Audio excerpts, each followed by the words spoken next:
Hi and welcome to the second episode of Liminal Space. My name is David Fideli, and in this episode I'm in discussion with Omer Tzuk.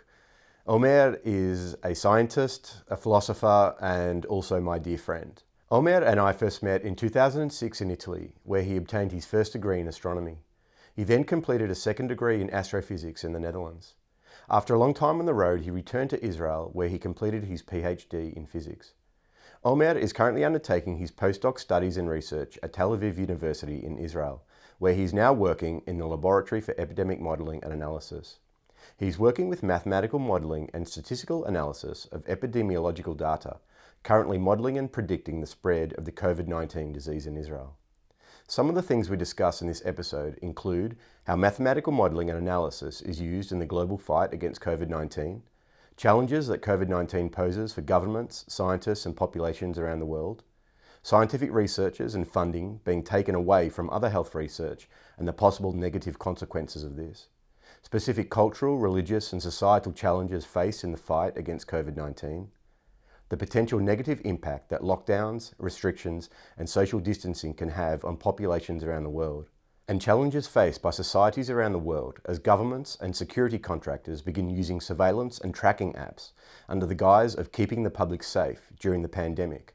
And he also gives specific examples of how this is currently being done in Israel. Omer provides an extraordinary insight right from the scientific front line in the fight against the global COVID-19 pandemic, and I'm sure you won't want to miss what he has to say. And as things are moving at such a fast rate with this pandemic, I think it's important to let you know that we had this discussion on Friday the 10th of July 2020. Before we begin, if you'd like to support this podcast, please subscribe below and hit the bell button to be notified each time I upload a new episode. And feel free to write any comments or questions down below. But for now, make yourself comfortable as we enter a liminal space. Shalom, Omer, and welcome to Liminal Space. Hey, David. How's the craziness of the world treating you all in Israel? Well, we are just started to ride the second wave, so to speak, of the coronavirus epidemic. The situation, like the politicians of Israel are bragging that Israel is doing very fine in comparison to the rest of the world. At the first wave in March, around March, like February, March, now things seem to deteriorate very, very fast, and so there is no complete lockdown, but things are gradually coming back there. Yeah. It's a bit difficult to know. The thing is that also there is a lot of debate around, like the Israel invested a lot in the checkups of checking people whether they do have serological tests, whether people are infected with the coronavirus. So right now there is also the power of those tests that give rise for high numbers of infected people, and many of them are not symptomatic. So only few of the people that are infected are symptomatic. So there is kind of debate about the level of anxiety that we should experience now in Israel. But number of hospitalized people is also on the rise. It's still far away from the limit or the red line that I posed for a dangerous number of hospitalized people. Say that, and also like there is some discussion around the question whether the people that are symptomatic actually are less severe than in the previous wave of infection. So it's I think the numbers are something like that each day Around thousand people were found infected. So there are like about 20,000, I think, infected people in Israel. And what's the population of Israel? Population of Israel is around 8 million. Okay. And something. Yeah. 39 million. So you and I have known each other for some years now, and you're a dear friend of mine, and we don't speak often enough, but when we do, we go deep into many topics. But there's a reason that I'd like to talk to you about this particular topic today. Excuse me. And that's because when we last spoke, which was only a couple of days ago, you told me about your new position at one of the universities there in Tel Aviv, and it was immediate that I thought, we really would love to. I'd love to hear exactly the work that you're doing, and I think it can be really interesting to get an insight, from the inside.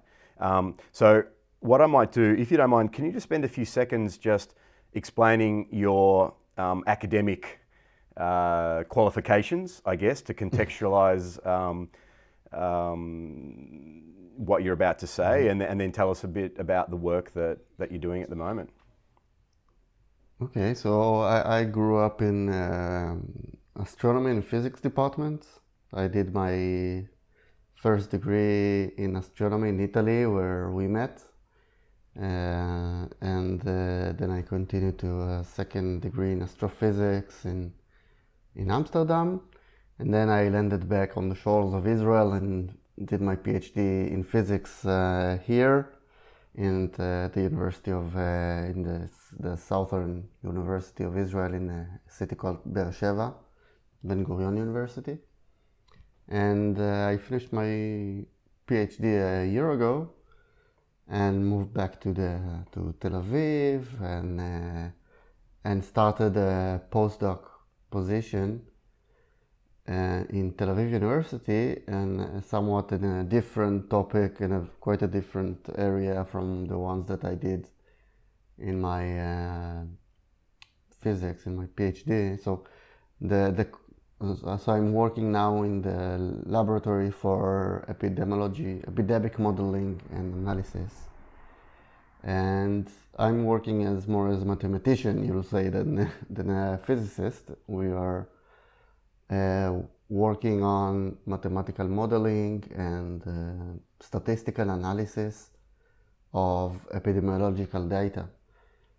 What we are trying to do is, as many other labs that are into this type of modeling, we model the spread of the disease in the population, specifically, naturally, of Israel. So we have a model for the disease, for the coronavirus, which is basically very similar to other models of epidemics.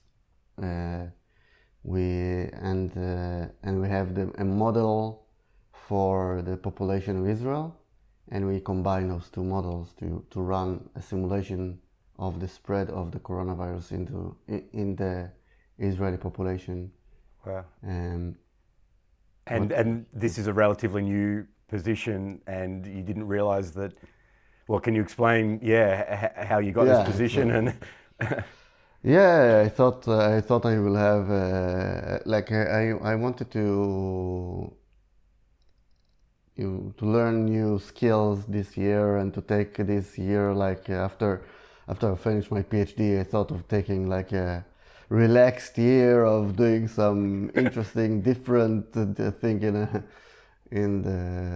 which I thought will connect me a bit more to industrial research outside of the academy, and so it started only on November 2019, just right before, it was, I think, less than 2 months before the first news about coronavirus started to arrive to Israel. And that was probably the furthest thing from your mind when you took the job, yeah? Yeah. Actually, my topic of research for this postdoc wasn't exactly epidemics. Even though I was in the epidemic lab, it was a bit about a different phenomena that can be modeled in the same type of models. And so I started to work on that project, and then everyone entered the corona modeling efforts. And is this, do you have much or any contact with other people in the same roles across research across the world? My understanding is that what you've just told me is not dissimilar to most other countries where researchers, including funding, research money has been taken from other fields or other diseases or other places of study and being put towards coronavirus. So is that something that you're familiar with across outside Israel also? So I'm personally, I don't know people in this field working in other places. The head of the lab where I'm working is certainly connected to other researchers mostly in the States, but also in other areas. But there is now a surge of papers, scientific papers published everywhere about the modeling. Only here in Israel, like almost I would say every university has at least one team that is working on the same topic. It might be from a bit different perspective, and what the real challenge in these models, maybe more than modeling. So there are two main sides of working with such models. There is the model itself that should represent reality, and the saying is that when you model something mathematically, it should be complicated enough to catch the important behaviors, but not more complicated than it. Or on the other hand, it should be simple enough, as simple as possible, but not to lose the main kind of behaviors that you want, that are relevant for your study. Okay. So the more complicated the mathematical model is, you are able to include more and more aspects of the disease. The principles of modeling of such a diseases are very, very, very simple.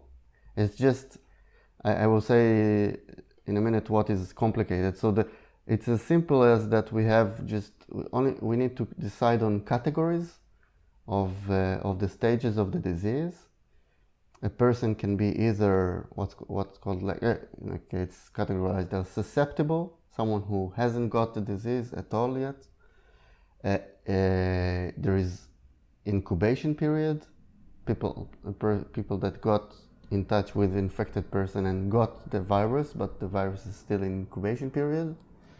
There is what's called the infected, I categorize that I infected period. This can be either symptomatic infected or asymptomatic infected. Most of the people will be asymptomatic. We also know it's connected to the age. So there is children are not have a very, very low symptomatic percentage for this disease. And after after a period of infection, which ranges from 14 days to 21 days, it's something that the statistics are still building up. You are being passed to the category of recovered. Once recovered, you cannot get infected again. This is at least in the model. So the only thing that we need to, after we define those in the jargon of epidemiology, it's called compartments. These categories are called compartments. After we define them, we need to decide what are the rules to pass from one stage to another. So naturally, getting infected is connected to the fact that I met someone who is infected. So what you do in the type of model that we are working, we model people and mathematically, and as a very, very simple, kind of, it's a very simple what you'd call variable, or something that stores the information of that person. We only store the information naturally related to the disease. So the information is the age of the person, mainly. It's just mostly the age, but also whether the person is in risk group or not. And then we model what happens if this person meets another person who is infected. What are the chances that he will get infected also? And with each kind of encounter, we flip a coin, and we see whether this person got infected or not. Yeah. Sorry, what do you mean? Flip a coin? This doesn't sound that scientific. We flip a coin. We flip a coin. On a computer. We just choose a random number, take a random number, and if it's above, for example, a certain number, you say this person during this encounter, the person got infected with the disease. Okay. Or not. Okay. And what's the desired outcome? Why is modeling important? Yeah, so modeling important. So this is one part, like modeling what we call the dynamics of the disease, and the other part is the calibration. What we want to achieve with models is certain insight about the progress of the disease, whether what are the numbers of people that will get infected eventually in the population. So whether 80% of the population will get infected by the end of the wave of the disease, or will this disease die out very fast? So it's kind of very delicate balance of the parameters of the characteristics of the disease, which influence on this outcome. Once your model captures the right way that this disease is spreading in the population, you can ask the question, okay, what is the chances that all of the population will get infected? This is usually quite low, but I would say, for example, there are some diseases that are causing the hosts, like viruses, or they are very violent. You would say that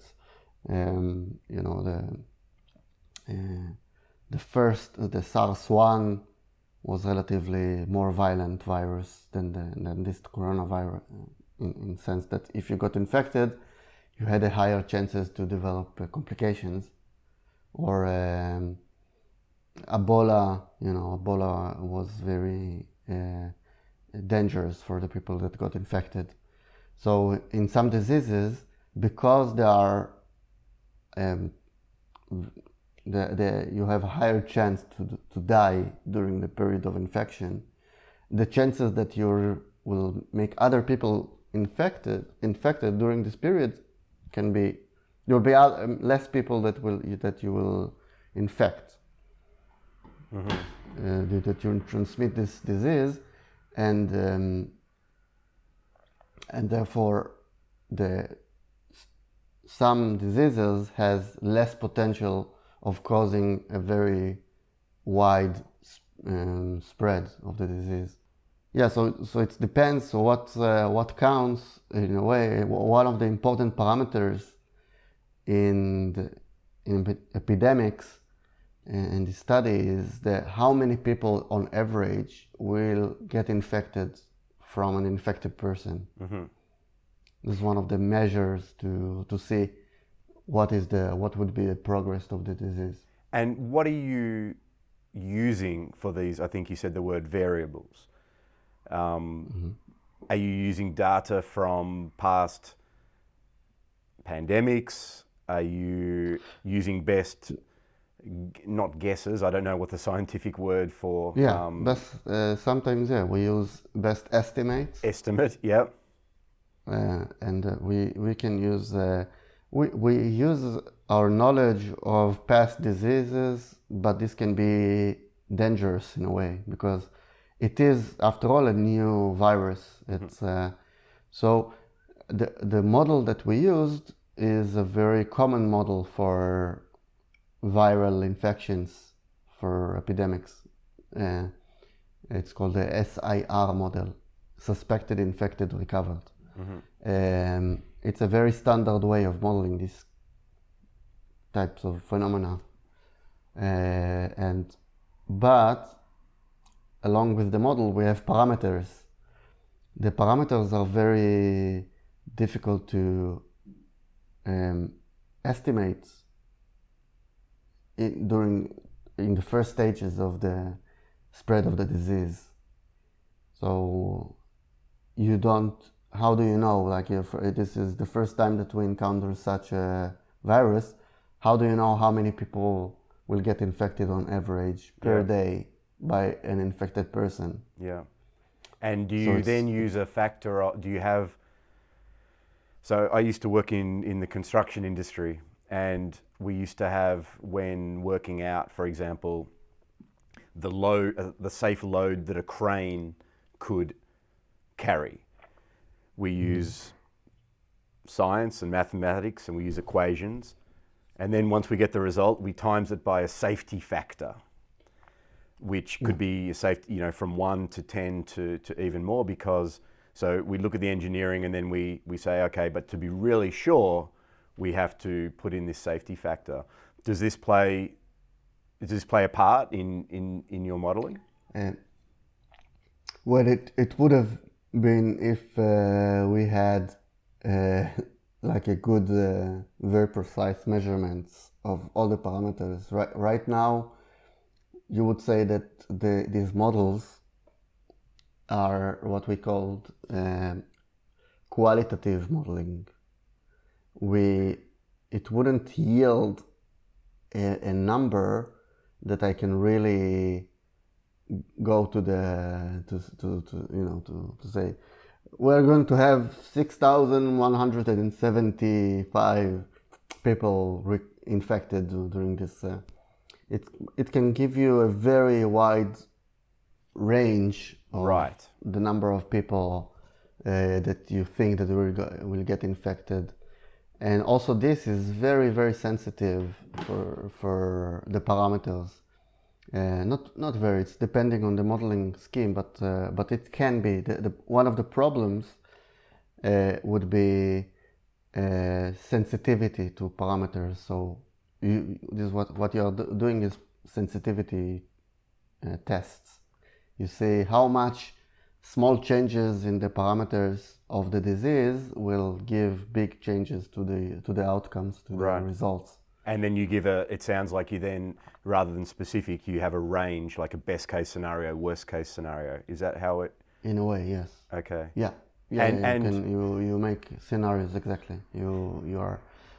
We have, for example, the estimations of how many people are at risk, or how many at different age groups, and we have different scenarios, like very bad scenario and very relatively better scenario. Have you seen, since you started, have you seen your expectations or your variables or your way of looking at your modeling, have you seen it change based on, because right at the very start you had very limited data, and now the more cases and the more deaths and the more infected, what has been the changes, if any, over the past 3 or 4 months with the more testing that we get? I think the problem is with scientific work, is especially when media is entering into the game, is that I would say everyone, including scientists, would like his share of being famous or being.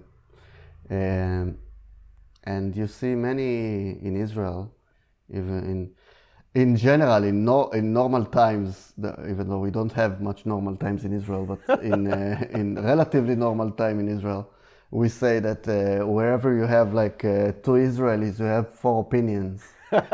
So yeah, and during this during the Corona time, it was very vivid example for this fact. So scholars, researchers or people that were involved in epidemiology studies in the past were constantly going to the media and to the TV. Each one is giving his own view, but as long as you don't have in science, you don't have you don't show it as a theory. You have a hypothesis and which need to be tested.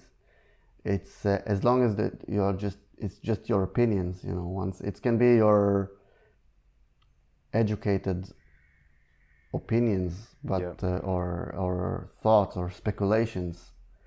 But I think that there was a lot of display of irresponsibility during the first stages. It was very salient that researchers were going to get interviewed in the TV, in the radio, by journalists. The journalists don't really know what is the ethics of scientific work. And I would say that some of the ethic would be to put parentheses over everything that you say. After everything that you say, this is, this is not. I'm not sure about it. We are. It's still on. We are in the process of trying to understand.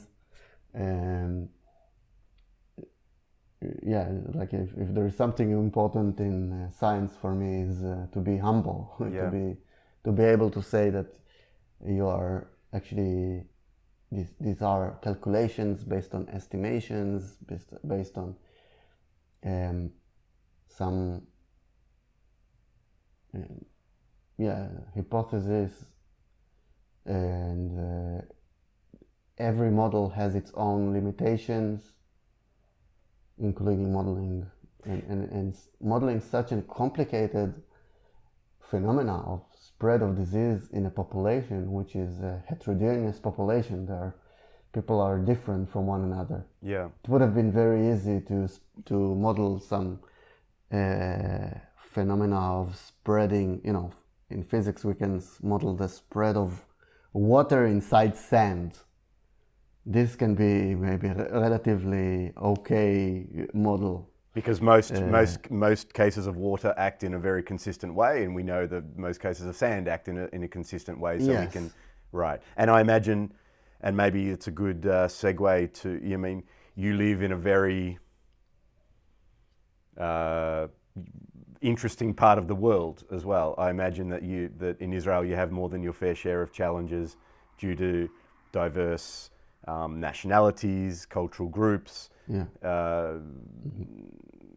Also perhaps religious views and so forth. What do you think that what's super interesting about sort of the scenario and particular to Israel these days? Yeah, so there are so many. Israel is the land of absurdities, and also here. So right now there is new regulations, fresh regulations that it's difficult to get updated. Like, so I'm not sure already. This is the situation right now, but for a period, maybe it still exists. That there was like you couldn't go to pubs naturally, but there was certain restriction of number of people going into pubs or restaurants. Something that really wasn't allowing those places to operate. You need to have a certain number of people, customers coming to a pub to make it economically viable. And but for centers of synagogues or things like praying centers, you didn't have such a limitation. Right now, we see that in terms of numbers, there is a very high variance between cities in Israel. This is why the focus was in the past in those past months was on the ultra-Orthodox cities and societies.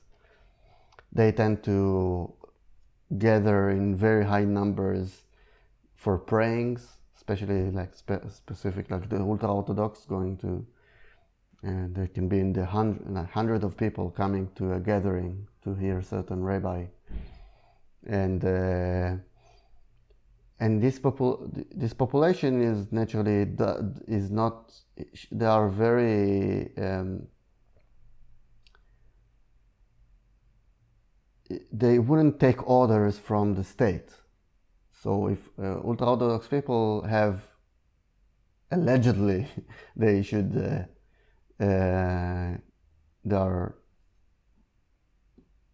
many of them doesn't see the state as authority. They would take that the God is their authority. Having no direct connection with God, usually what's happened in the Jewish religion is that you have a certain rabbi. So it's similarly maybe to the Catholic religion, it's very hierarchical, but on smaller scales. There are many rabbis that are gathering a lot of power, a lot of students around them, and they are semi-gods for them. They would say, so if it wouldn't come from the rabbi, they wouldn't do it. Right. So are they? The rabbi need to say, go, stay at home. Are there separate rules then for different parts of society, or is there supposed to be the same rule? It's just that some people don't accept or listen to that rule. Yeah. So no, in Israel it's very difficult to make a general rule for everyone. So also here there was a lot of they actually, because of political pressure, for example. So in Judaism there is the idea of it's called the mikveh. It's a small pool that you use for purification, so for rituals of. It's especially important for women during menstruation period if they cannot have sex before, during and after the menstruation. They go to baptize themselves in those mikveh, and these are certainly places for high infection. It's like small places, small pools where women get together, and for a very long period, I think it's open. They couldn't, because of political pressure, right? Ultra-Orthodox politicians, they were saying, if you're going to close those mikveh, we are going out from the government, and the government will fall. So they kind of kept those centers of infection working. They are still working. And have you seen an increase in numbers of infected in those cultural groups or in those religious groups? Yeah, certainly. So in a city it's smaller city, much smaller than Tel Aviv, not much smaller. It's called Bnei Brak. It's a city where most of the population is ultra-Orthodox, and the infection rates are like more than double than in other cities. Right. Also Jerusalem, also certain areas of the city where ultra-Orthodox people live are very having a high infection rate. We need to remember also their families are huge in comparison to the secular people, and the average number of children for ultra-Orthodox families is 7. Yeah, the average. Yeah. So you've got some. Yeah, 6 or 7. So you've obviously got some families with a lot more than that as well. Yeah, a family can have like 15 children. Wow. Yeah. So how do you model? How do you So- model for that? This is one of the challenges. Yeah, the high differences Wow. of cultural groups in Israel. And so what I'd like to do now is have a chat between Australia and Israel. And I'd like to tell you a few things that are happening right in these days in Australia, and to ask you your opinion on those, and also to see if there is any equivalent behavior in Israel, or what would happen if the Israeli officials tried to do what are currently being done in Australia. So we started this discussion 2 days ago, and then I said let's stop it and let's save it for the podcast. So Australia is in a very I would say a very unique position as far as the globe, actually, and I really believe that we're not fully appreciative of how unique our situation is. And it comes with two, not opposites, but we have very, very, very low number of cases and very, very, very low number of deaths, which obviously is a great thing. This is evidence that, well, it could be evidence that we're very lucky. It could be evidence that the fact that we're an island in the middle of the Pacific and we're able to easily close our borders. It could be evidence that we're taking advice more seriously than other countries. It could be evidence that we have the right scientists and the right modelling. Really not sure. And I'm so far from being an expert or to have any opinion on this. Probably it's a combination of many of those factors. Exactly. So we have a situation of very low cases, and I'd just like to tell you the update from the last few days in Australia. So, or right from the start, pretty much right from the start, we closed our external borders, which obviously is simple to do because we're an island, and that meant that the only people coming back, or the only people, taking planes to Australia are returned travellers. So basically, Australian citizens, I believe a proportion, maybe a high proportion of those are double passport holders, and some of them may be coming from much more highly infected countries. Obviously, we have to open our doors, as we should, to every Australian citizen. So we put in place around the country not immediately, but we had a 14-day quarantine period for anyone coming back to Australia. And that was handled very differently by the separate states. So my state of Victoria was quite different to the other states. And we didn't use any military or other so other states were sort of using military and other people to coordinate this hotel quarantine. But in Victoria, I believe we're the only state that we used private security contractors. And what that has led to, and it's a bit difficult because now there's actually an official inquiry into it, so no one's actually able to speak to it.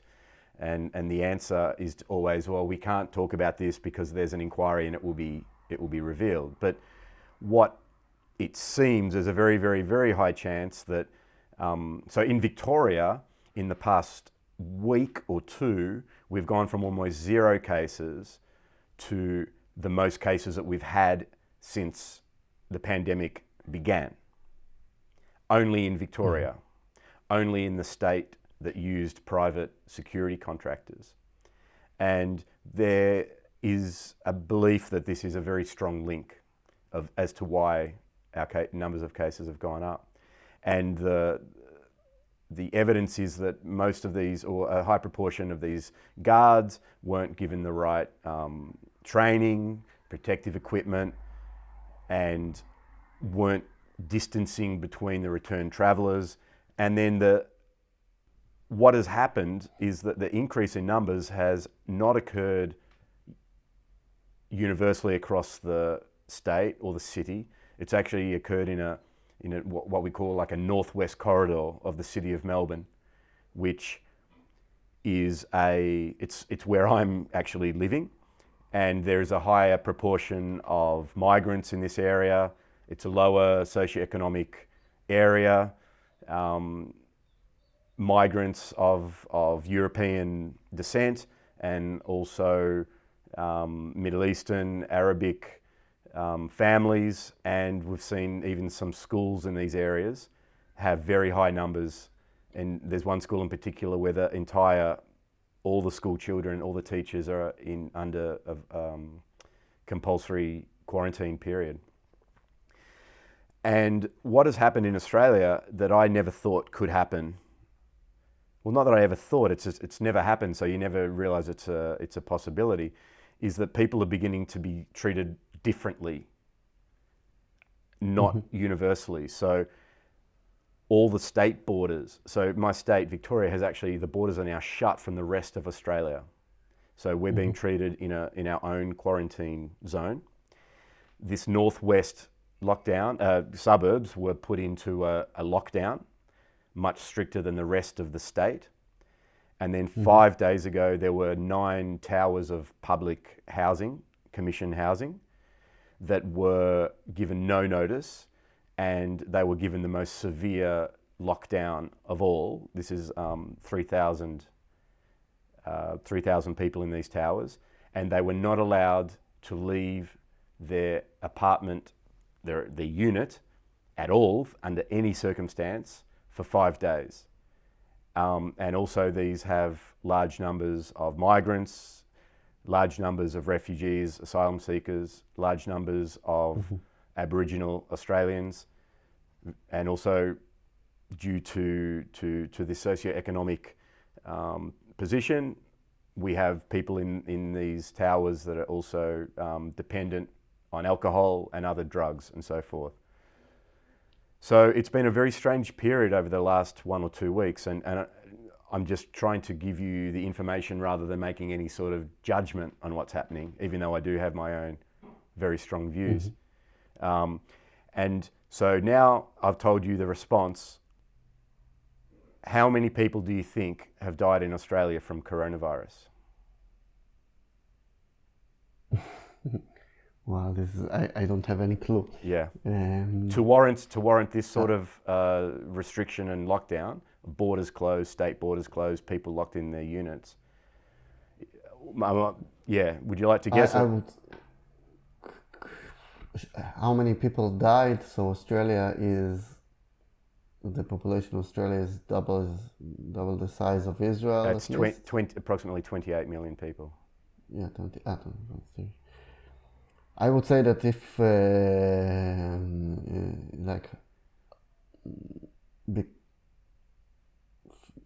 taking into account the isolation of Australia, I would say it's probably a couple of hundred people died. Yeah, 106 people have died. 106. Yeah.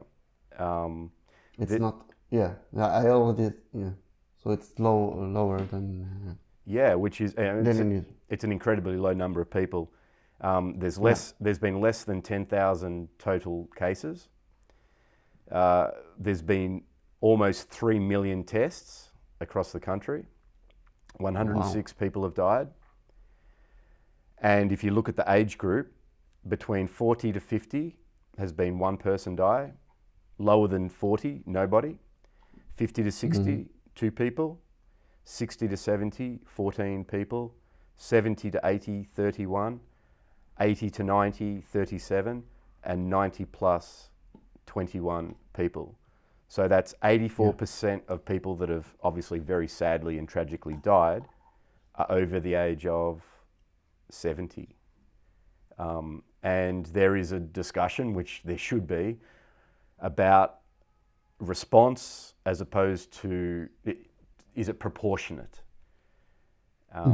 So yeah, I realize I've hogged the microphone for the last few minutes. Is there anything that immediately, what comes to your mind when hearing that?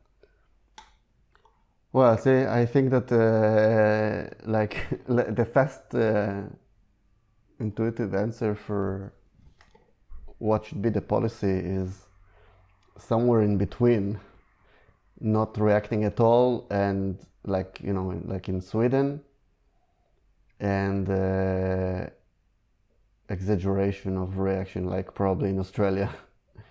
um, in a way, a very economy like Australia, which is it's a very rich country, can allow itself to get lockdown, I guess, for a period without damaging too much the economy and the welfare of people.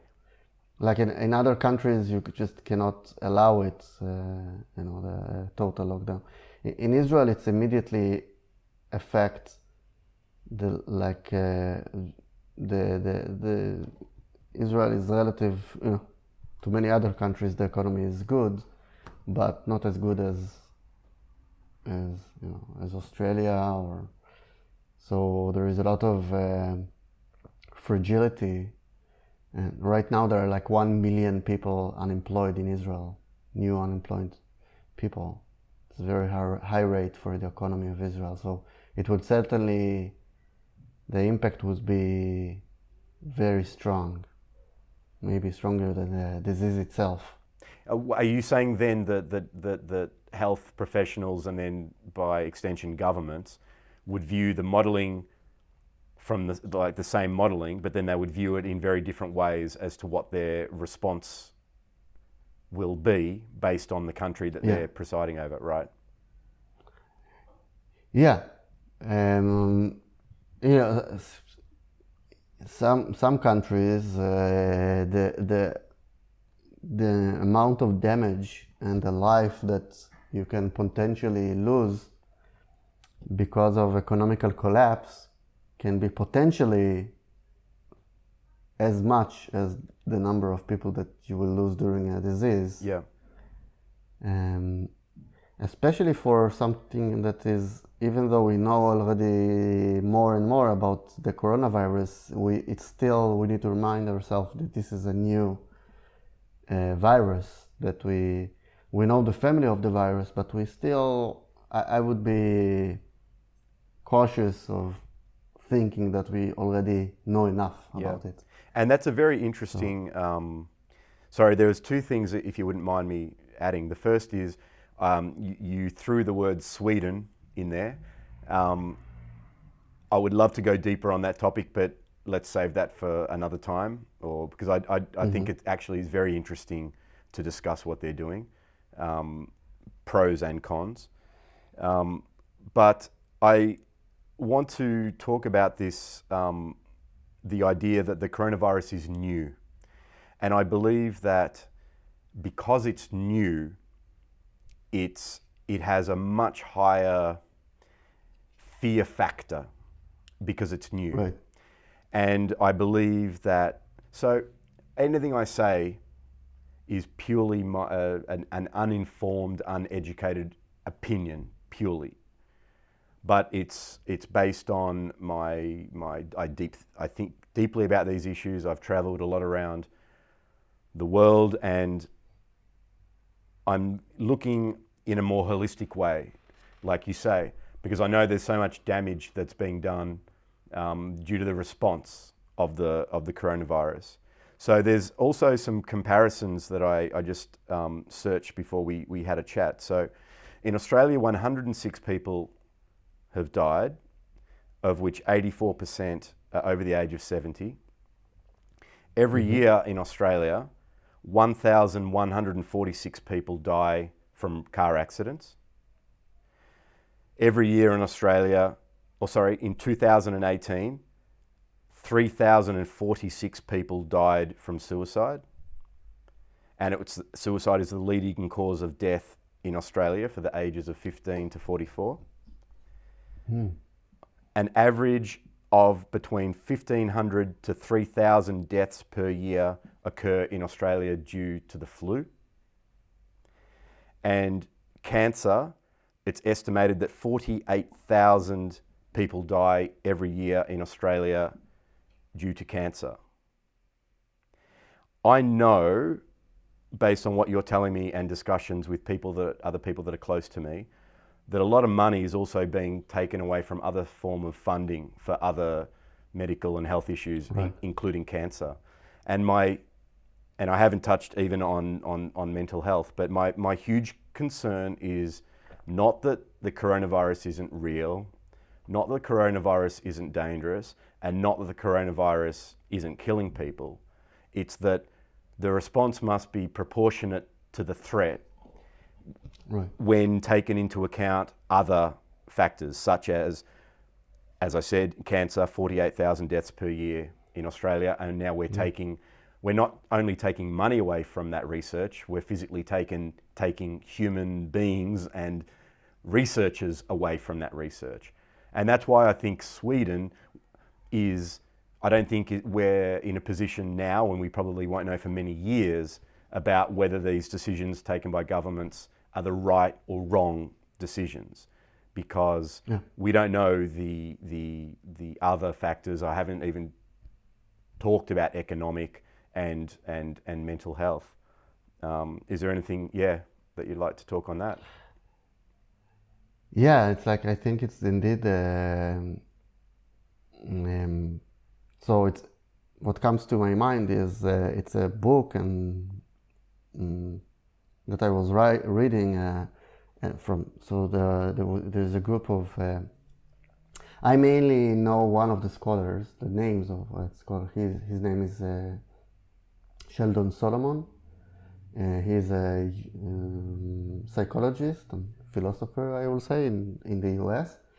That and one of the writers of or researchers in the field that they called terror management theory.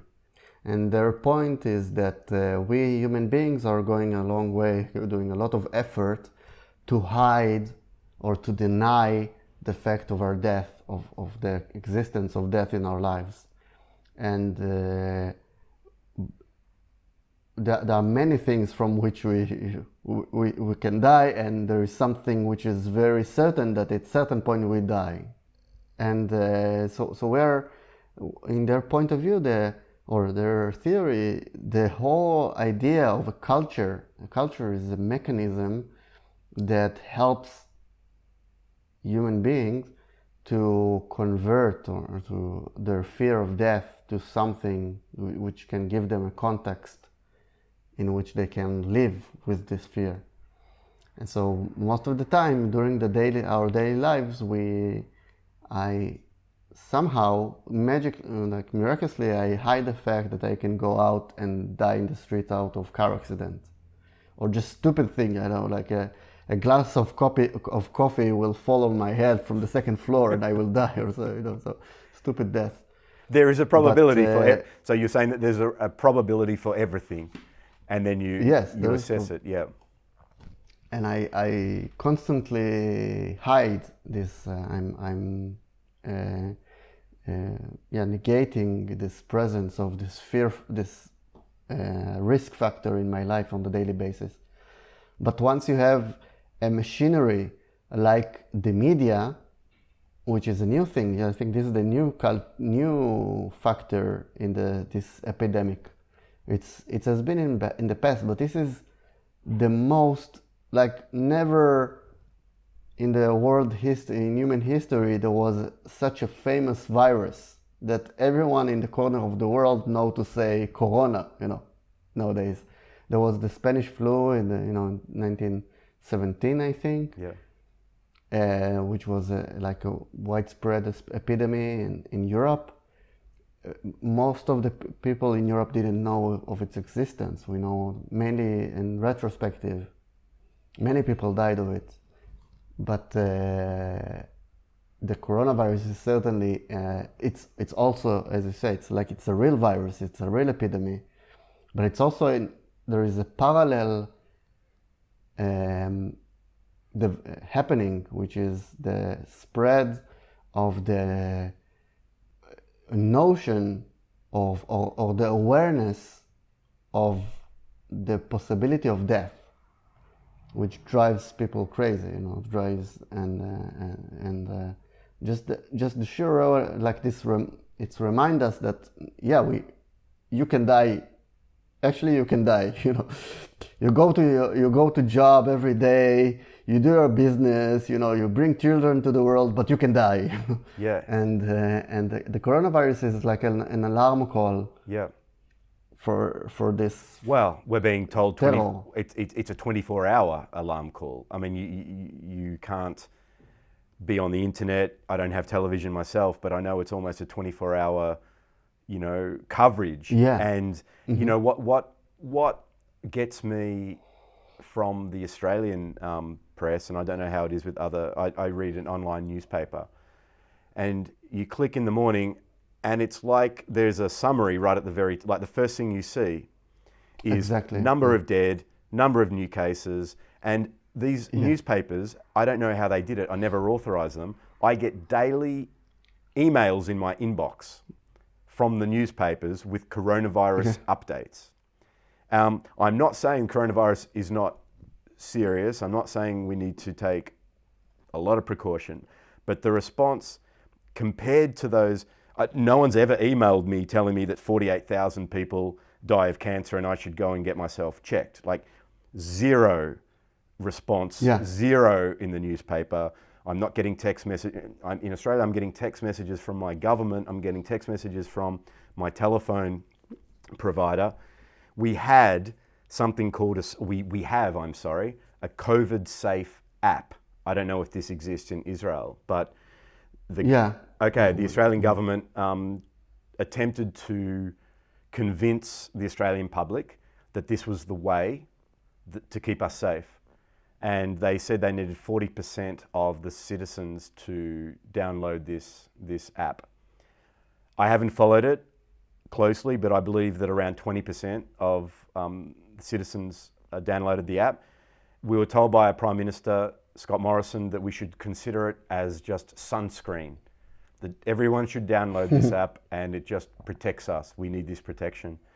And my understanding is there's either been zero or no, I can't.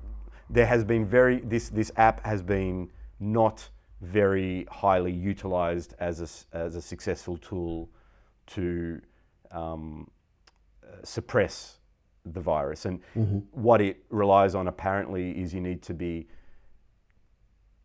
close to somebody for a certain period of time. You need your Bluetooth on, and you need the other person's Bluetooth to be on, and it's to track close contacts. And it wasn't as widely taken up as we were told that it needed to be, and it hasn't been as successful as we're told that it has. But for me, it's a step closer to just making things that were unthinkable only a few years ago a reality.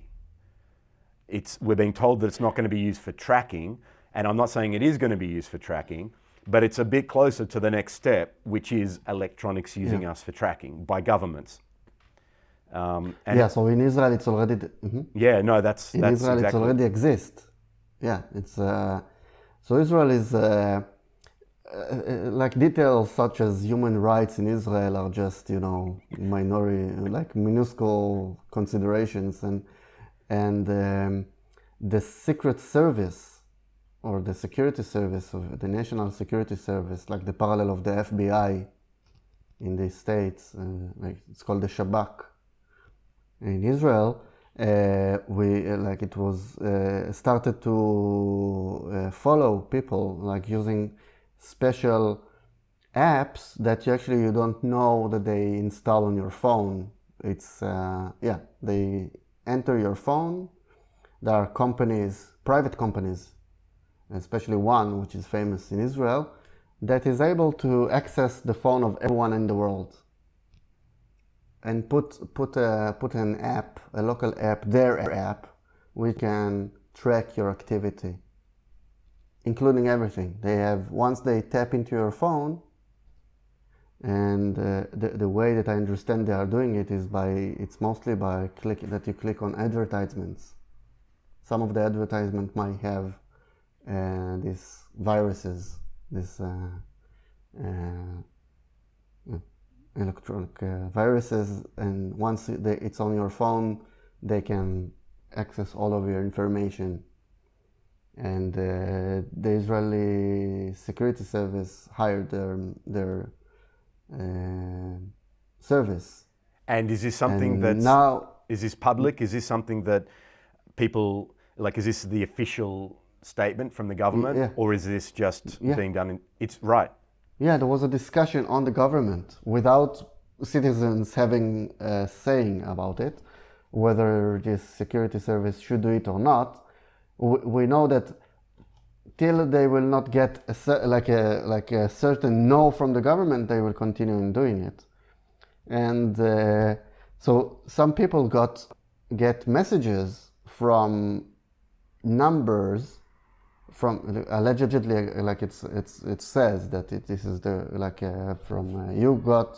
we identified that you got in contact with someone who was infected, even though they didn't install anything on their phone. Yeah. So and you need to quarantine yourself in your house. And I just wanted to clarify two things. The first is I'm not saying at all, because we're being told that this COVID Safe app does not track you at all. We're told that it has zero tracking capability. And unless someone demonstrates to me otherwise, I must, for the time being, take that on face value. So I'm not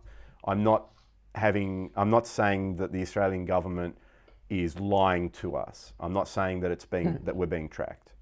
What I am saying is that it's a step closer to an app that does track.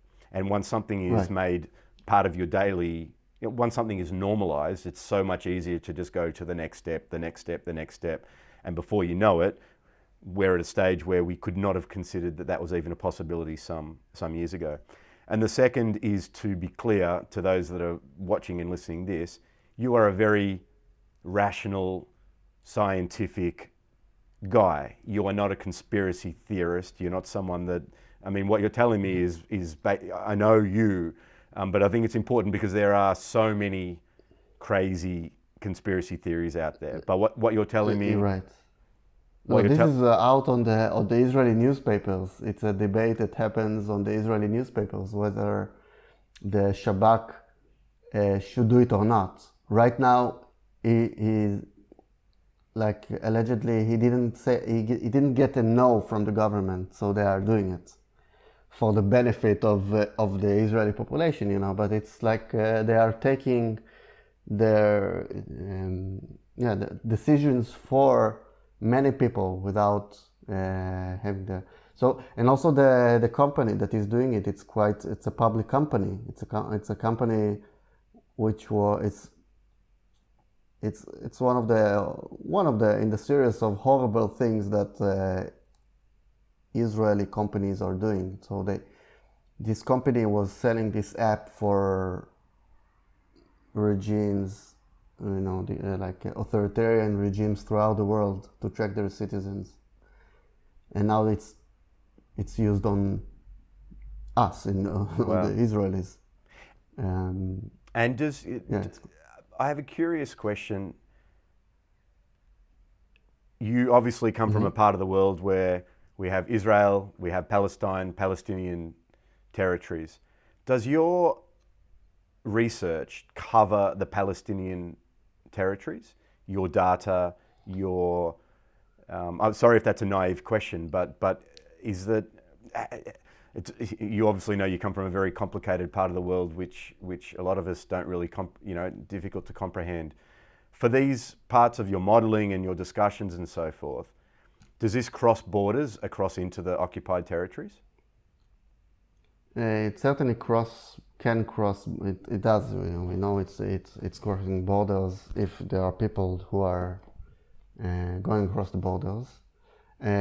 Right now, because there is a border with Palestinian territories, which the the amount of people that are crossing the borders are limited during this period.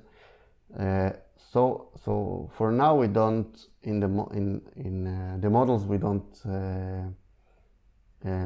refer to the Palestinian as another population, because there is also we treat it as general immigration. Right. But sorry, do you class the citizens do you class the Palestinian citizens? Are they part of your statistics and modeling and so forth? No, we model for now only Wow. You would say the population of Israel. Yeah, but so the Palestinian are aggregated as all of the other immigration to Israel.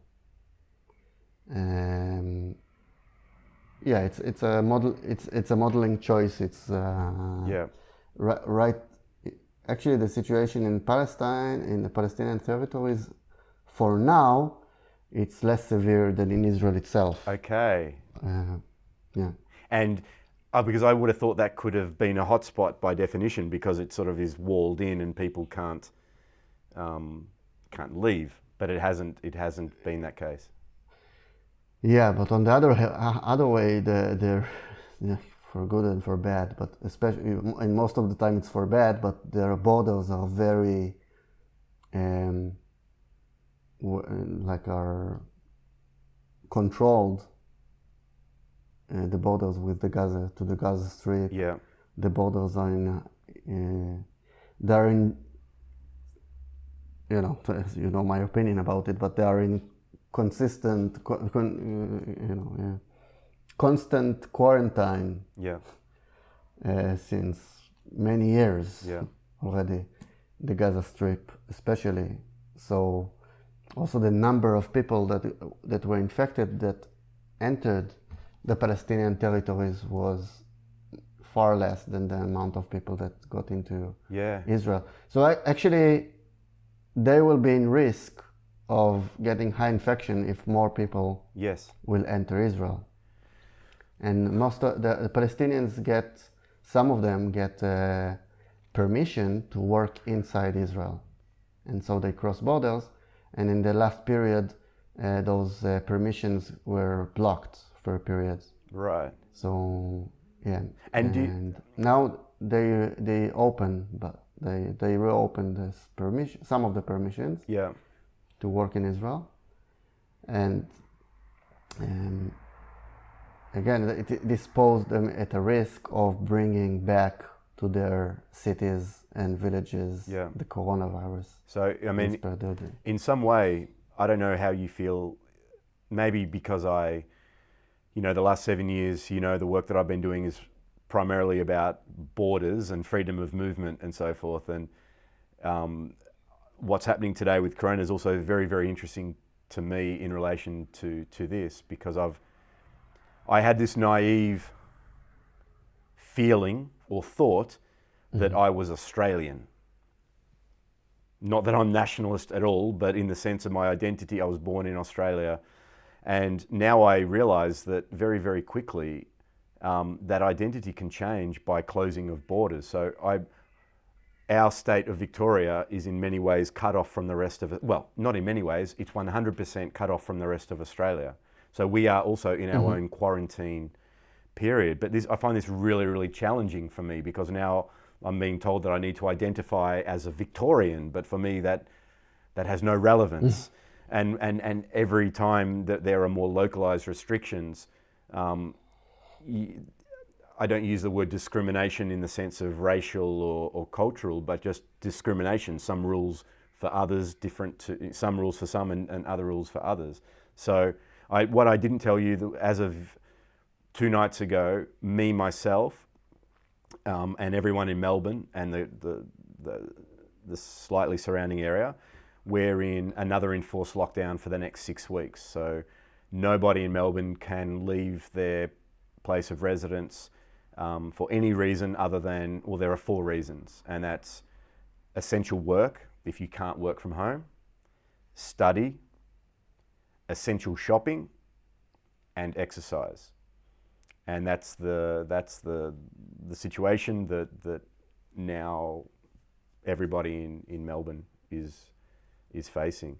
And I'd just like to this is such an interesting discussion, and I thank you so much for taking us down all of these avenues.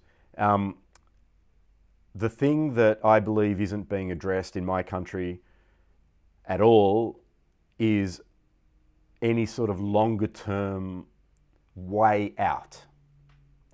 Because we've isolated ourselves from the rest of the country, and we've been told by Qantas, our large airline here, that it will be at least until July 2021 until any form of international travel is open, both for people leaving Australia and for people wanting to come to Australia. So we're being told it's going to be at least 12 months that this big chunk of dirt in the Pacific is going to be isolated from the rest of the world. And that includes trade, that includes people that have family abroad, that includes, anything, no exceptions. And we haven't been told how we get out of this. What's the end goal? However, each day now, it's getting more obvious that we are waiting for a vaccine. And I'm just hearing our Prime Minister, Scott Morrison, say that only in the last couple of days, where I haven't heard him really before. And so it's sounding like we're isolating ourselves from the rest of the world until a vaccine is found.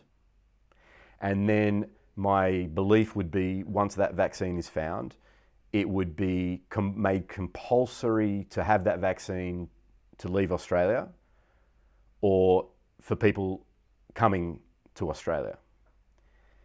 Right. And that vaccine can be used in many other ways as well, even though we don't believe that it would be made compulsory, as in compulsory vaccination for every citizen. But there are ways of almost making it compulsory, even if you don't make it compulsory. For example, it can be a condition of your workplace. It can be a condition to travel, like we're talking about. It can be a condition of just entering into a public space. So it may be that vaccinations aren't compulsory, but in the end, if you want to actually live life as a free human, we may be required to take that up. Can you talk to that at all? Yeah, I think that most of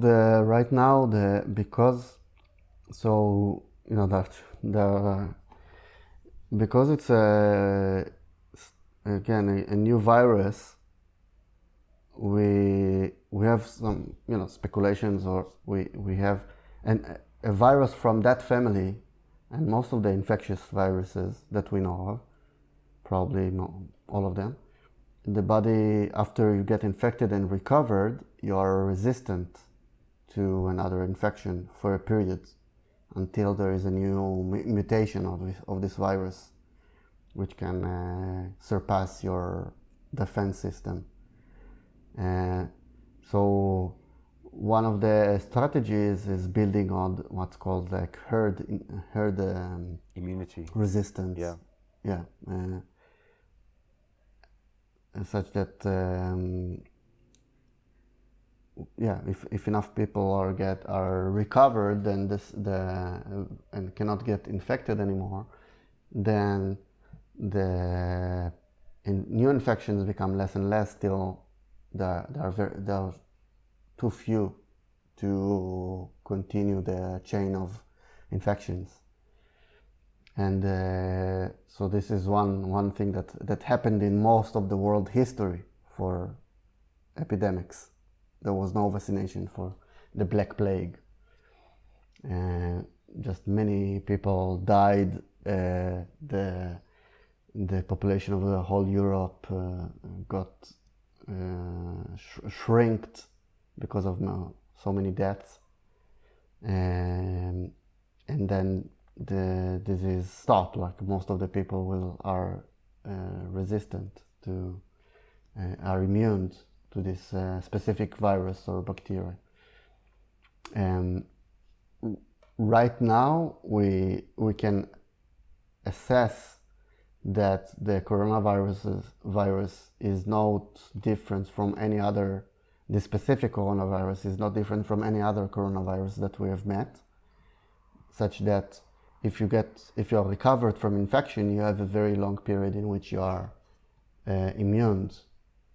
But we need to leave the chance that this is not the case in a way.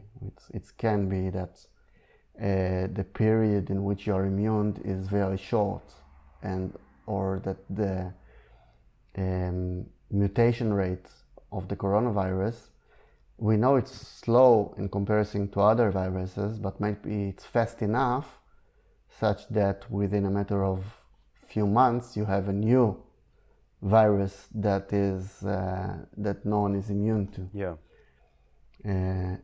So I think there is a lot of uncertainty here on both directions, Yeah. because it can, and also regarding the vaccination, we have an estimation maybe, or hopes, when it will be ready and clinically tested, but we are not sure about it until we get it. So it can be indeed matter of I think that the best estimates are a period of 1 year. Yep.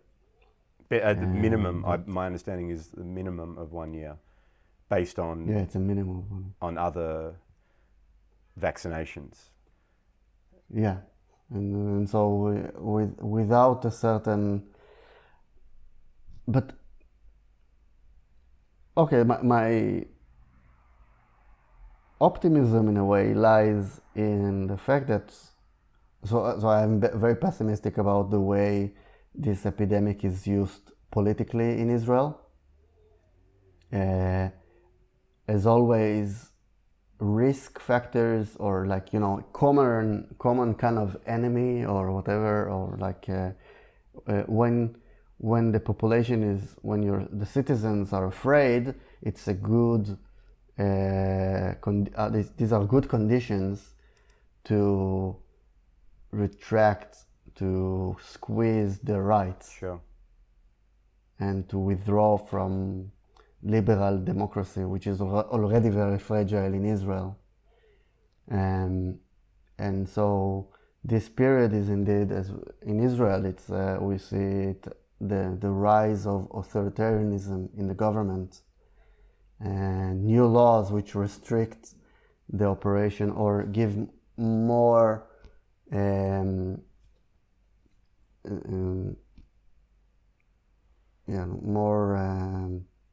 ways to the government to control the lives of the citizens, and under the guise of keeping people safe, keeping exactly, yeah, citizens safe. This is what I'm afraid of. But what I think about the disease itself, I think that it's certain that we are in a very different position about this disease from previous one. And we all look forward to a vaccination, which will be certainly a solution, one of the possible solutions. But I think that we might surprise ourselves with new solutions in the next months. I don't know. I certainly think that there is this possibility of what, for example, what.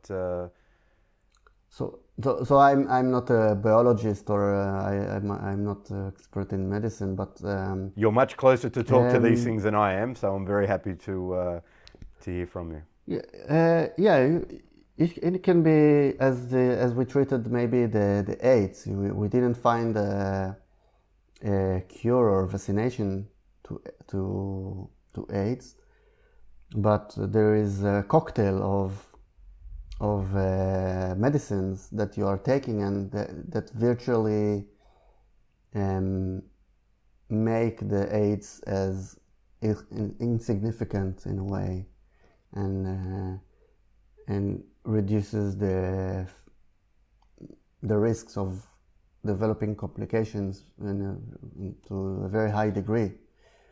So maybe there will be such a development of antiviral mixture of drugs that you can take and that virtually reduces the factor of developing complications to a very high degree. And this can be one solution that will be maybe more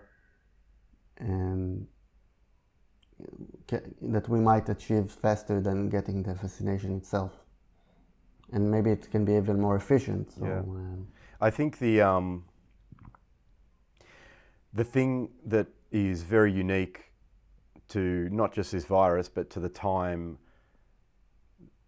It's 2020. It's a far more connected world than when AIDS epidemic hit, and right. I've seen so many people compare. I'm not saying it's right, and I'm not saying it's wrong. Compare today with the Spanish flu and with the AIDS virus, but everything is just accelerating at such a rate that I think you're right. Of course, we need to, for the sake of your modelling and for starting points, refer back to other experiences, but you're most probably right. The way out is probably something that hasn't been even thought of yet. And it's sort of what I'd like to do, if that's all right, is maybe have a second part of this discussion in some weeks or months, or when you have some time to not focus so much on the virus and the modelling side of it, but to have a chat to you more which is what you and I do at length generally, which is on a sort of a cultural and philosophical level about what it means, what some of these responses are doing to human behaviour. For example, I just listened this morning to the press conference of our Prime Minister, Scott Morrison, and he kept saying over and over again, social distancing is not something that's here for the short term or the medium term, but it's for the long term. And he's saying words like, that means no kissing, no hugging, no touching, 1.5 meters distance. Wow. And I get it. I get that this is the biggest risk of how the disease is spread. I'm not saying it's not, but let's just put this idea out there and then we can stop this chat today and come back to it. What does this mean for societies? What does it mean for kids? What does it mean for me? What does it mean for relationships? What does it mean for human beings who, one of our great needs is connectivity, being close to people, right. touching people. By definition, that is almost what it means to be a human being. And I think that these are some of the things that, we mentioned. It's so easy to dismiss countries such as Sweden and to just look at their death rate. But we don't know in one generation the effect that all of these decisions are having on the citizens of all the different countries. I had a friend of mine, his daughter was with me last week and we were having a chat, and she's 10 years old. And I said, she's just gone back to school. And I said, how does it feel going back to school? What are you doing at lunchtime? And she says, we just sit around all day and we talk about Corona. This is a 10-year-old, when I was 10, I was running around and throwing a ball and wasn't engaged in these sorts of thinking. And I'm just really worried about the other effects, whether that be cultural, social, and mental health. It was right at the beginning of the spread of the corona, like in February, that we drove, that the corona was already being spoken of in Israel. I was driving with my sister and my niece, her daughter, and she's like 4. She was 4 years old. She was actually before, just got 4 years old, and we were in the car. She was in the rear seat, in her like baby seat, and she sneezed or something. And she was saying she sneezed and she said, "I got a corona," and we were like, two of us like, what? Yeah, wow.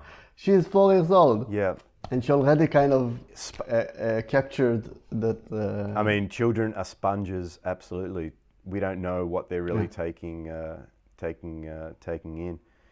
So we should hold that for the next conversation, yeah? Indeed. This has been amazing, and yeah, thanks for making yourself available to. I'm sure anyone that listens to this is going to find that totally fascinating, and what I've done, what I've tried to do with my filmmaking, what I'm trying to do with this podcast is to if people engage in this and watch and listen, I actually hope that they have many more questions than they do answers as a result. And I don't think that's anything negative. I think that's what a good society does. It offers expert advice, it opens debate, it offers discussion, and then it allows people to, independently take the information and make assessments for themselves. And thanks for contributing in that amazing way. Thank you. So have a good day, and thanks again. We'll see you for the next one. Yeah. Okay. Ciao, ciao. Bye-bye. Ciao. Many thanks for watching, and I hope you found that discussion interesting. I'd love to hear your thoughts. Please feel free to leave any comments or questions below. And if you'd like to support the channel, please subscribe below, and don't forget to hit the bell button to be notified of future episodes. Thanks again, and we'll see you next time in A Liminal Space.